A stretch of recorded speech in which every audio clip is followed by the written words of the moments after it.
October 28th, 2007. This is Tim Van Orden for Running Raw.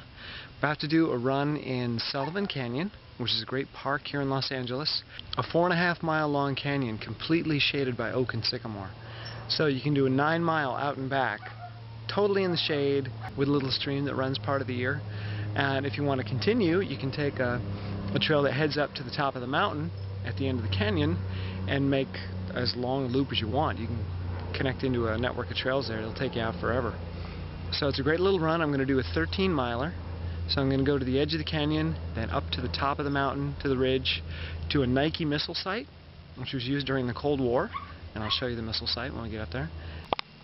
The trail is full of these giant old stately sycamores, which are great to climb because the branches are almost horizontal. So you can climb right up the tree and hang out and have a picnic. The increased stress in my life right now has caused my candida to flare up in a very, very bad way, to the point where it's hard for me to do anything physical. Really had to be kind to myself today to get out of the house and go on this run. And I've been just really struggling with keeping the training up. I'm doing it, but it's been a serious challenge. I mean, the stress alone makes the training extremely difficult, but the candida on top of that, to the point where if I eat anything at all with fat in it, I'm shut down. I cannot move for 4 to 6 hours. I have to basically go to sleep. So I'm sleeping half the day, completely shut down by the candida. Fruit is about the only fruit and salad, about the only thing I can eat right now, which is my standard diet for the most part. But if I eat even a hint of fat, I'm done. Done. Completely shut down. So those of you that have been told that it's sugar, fruit, things you should avoid when you have candida, it's just not true. It's the fat. Candida will eat sugar in your body, but it's not causing it to grow. It's the fat that's causing it to grow. And primarily for me, it's the stress, because I have very little fat in my diet to begin with, but it's the stress in my life that's caused the candida to proliferate, and the fat just feeds it and really knocks me out. So I'm out here feeling really sluggish, really tired. My legs are stiff. They don't want to move. My body does not want to move, but I've got to, do this. It's the same thing that happened to me 3 years ago before I went raw. Candida flared up due to stress in my life, and extreme stress, and completely shut me down. And when I switched over to a raw diet, that, mitigated that stress, and candida went away, or at least, we all have it in our bodies, but it went away for a while. But now the stress has increased again to the point of being extreme, and candida is rearing up. But I'm still out here training. The training makes me feel better. It pushes it out of my system.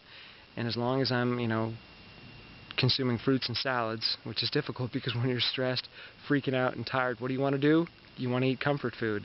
And what is comfort food? Stuff with fat in it. A bag of cashews, or, raw cookies, or raw nut desserts, and all these things that make us feel good in the moment kill me, destroy me. As soon as I consume them. Half an hour after I eat it, I'm dead. So that's the price I pay. So I'm out here trying to keep this at bay. That's a challenge. When you get to the top of Sullivan Canyon, you're basically on the ridge overlooking the west side of Los Angeles to the south, and the San Fernando Valley of Los Angeles to the north. People don't realize it, but there's a mountain range that cuts the city of LA in half. They're known as the Santa Monica Mountains, otherwise known as the Hollywood Hills, and they rise over 3,000 feet towards the ocean and then taper off to about 1,700 feet right in the middle of Hollywood. And they make Los Angeles an outdoor paradise because you've got hundreds of miles of trails contained within the city, but they also make it a traffic nightmare because there's only a few roads that head over the steep canyons from the west side to the valley.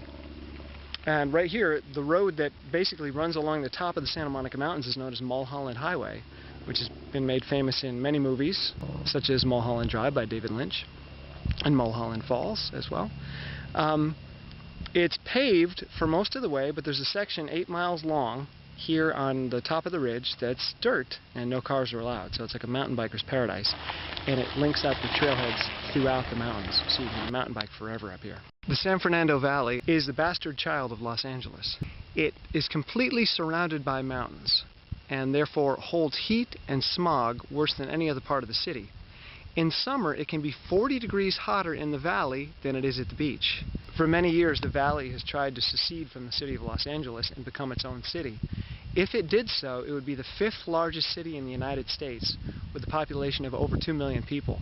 It lost by a narrow margin in 2004, and so remains part of the city of Los Angeles. Even though the people on the west side of LA generally look down upon the valley, and the people in the valley generally look down on the people on the west side of LA, and there's a mountain range in the middle that stops the people from ever really coming together.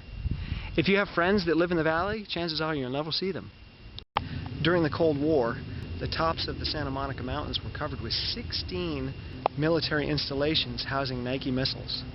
Basically, these missile silos were supposed to protect the city of Los Angeles from Soviet nuclear bomber attack.